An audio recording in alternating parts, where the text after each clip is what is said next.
Hey guys, welcome back. So next week starts one of my favorite parts of the summer, the Crossfit Games. I talked about the Olympics. I figure it's only fair I talk about the Crossfit Games, right? Because those are, you guys don't give two shits about CrossFit, right? And so this episode, maybe outside of your comfort zone. I consider myself a grizzled veteran of the CrossFit Games. Not the actual games, but I did go to regionals in 2009.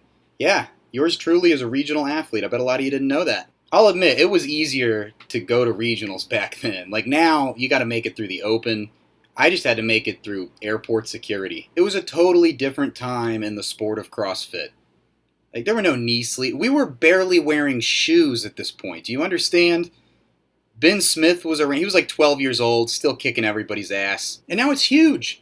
And the competitors will wear anything that could possibly give them an advantage. I think eventually the sport will be dominated by just a giant, sentient ball of kinesio tape squeezed into a pair of Reebok Nanos. But even the ball of kinesio tape wishes they were Nike Metcons, honestly. It's always interesting to me how these people find their way into CrossFit. Like Spencer Hindle would probably be a professional baseball player if it wasn't for an injury in high school. Or like Matt Frazier was on course to go to the Olympics for weightlifting, and then he had a back injury.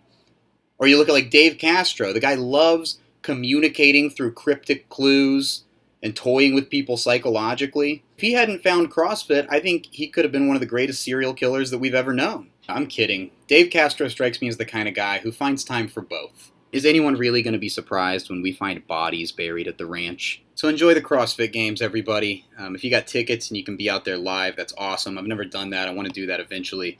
I feel like it could be like a Woodstock of fitness. The rest of you can stay tuned for another video coming out Friday, another regularly scheduled video. And I hope you enjoyed this little bonus episode.